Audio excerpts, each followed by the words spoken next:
Hi everyone, Nick Kredikos of Nick's Seasonal Decor, and you're watching me on Hometalk. So we're going to start with this 24-inch work wreath, and you can actually pick these up in virtually any color. These twist ties are known as pencil twist ties, and I'm actually going to open them all up ahead of time. I'll show you guys a couple on camera. The reason I like to open them up is that it saves the hassle of having to fiddle with them, as you start creating your wreath. So once you have all of those opened up, you can put that to the side. This mesh right here is 10 inches by 10 yards.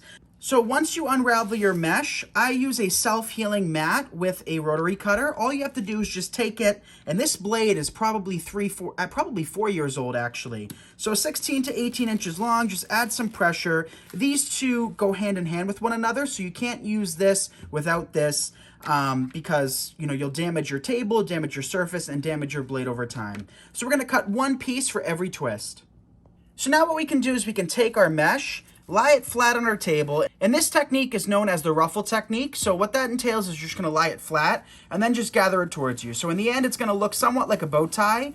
There's so many different techniques with mesh, and whether you're a beginner or you're advanced, I do love this technique. It's my personal favorite, and honestly, it's foolproof. So once you've had that made, you just take it, place in between the two twist ties, and just twist it. So like I said, one piece for every twist tie, and then in the end you'll have a beautiful full wreath. So the process remains the same. We're just going to do the same technique and work them around the edges. So I already did most of the edges, and now we just have our 3 remaining pieces left.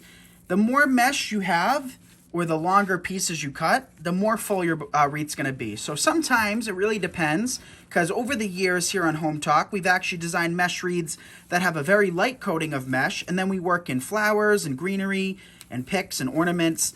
Whereas today we're doing a thicker layer of mesh because we're just going to be adding some ribbons after this. So there's pros and cons to each method and each choice you make, and you just have to kind of go with the flow. So here's our final piece of mesh around the outside. So just to recap, this technique is known as the ruffle technique.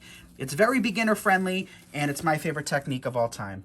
So we could have stopped at that point, but where's the fun in that? I decided to teach you guys how to add onto your mesh wreaths with a different technique. So this is the same, concept, same type of mesh, same length, same width. So mesh configures to the form it's on. So it's usually on what looks like a paper towel tube. So it just seems to wrap around it. So by just cutting your mesh, it typically just rolls up on itself, and that's going to be the technique. This is known as the curl technique, and it's a great way to enhance your wreaths to add more texture, diversify the colors, and just, create a different look. So we're going to take these, and we cut 8 pieces, and look at how cool that looks. We're going to skip count between each twist. So here we have a twist. We're not going to touch that. We're going to switch to the next one. I like to open up my twist before I work in my mesh. Here's what it looks like as soon as you cut it. As you can see, it just curls up on itself. You can just take that, curl it up even more, and then just tap it on the table so it gets nice and flat. Place it inside, and an important tip I can give you is to always take your mesh, especially of this technique, and pull it outwards. I don't like when it's facing towards the middle, and our final piece will go here. So now we are officially done with mesh, and what we can do now is we can decide if we want to work in ribbons, if we want to work in greenery, if we want to work in picks or embellishments. It's truly up to us and what we do next. So I want to work in some ribbons.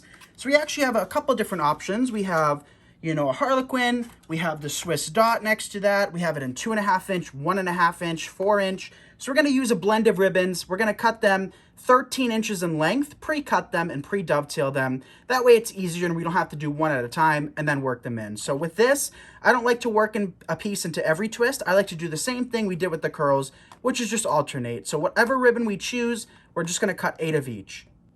So we've cut 8 pieces of each. Here's the 2.5 inch harlequin. Alex actually chose this ribbon. So we're going to take that and we're going to place it where there is no extra piece of mesh. So what I mean by that is there's no curl under this one. We'll save the curl one for the other ribbon that we're going to work in.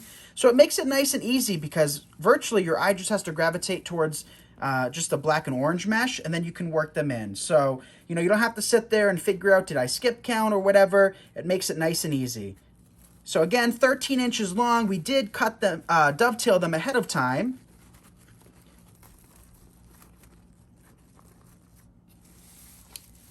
And we need one more piece of this ribbon. So I worked in that final piece of ribbon. Clearly I can't count, at least past 8. So After working that in, we cut this ribbon, and this is a Swiss dot ribbon. It's a 1.5 inch. So as I said before, the more textures you can have in a wreath, the better off you are. So now we're gonna take this and place it on top of every orange curl that we worked in, and it's just gonna add a nice contrast and, color, because the orange is slightly different, and in texture. So anywhere where we added artificial mesh, which means we didn't have the twist tie, we'll come back to that later on, and we'll just deal with the ones that do have the twist tie. So here we have the witch bottom, and I think this is really fun and whimsical, and it's really, detailed. So it does come with a wire, a very thickly gauged wire, that all we have to do is just stick inside the wreath and secure from behind.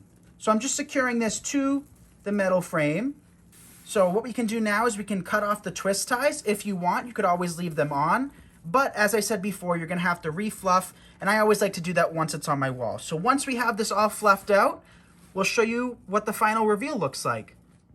Okay, and here's how the finished wreath turned out, and I think this is perfect for Halloween. So I do want to point out that this does have green and black stockings, so if you wanted to work in some green and black ornaments, some green and black ribbon, you absolutely can, and these witches' bottoms do come in different colors as well. So thank you all so very much for watching. This is Nick Kretikos of Nick's Seasonal Decor, and you're watching me on Hometalk.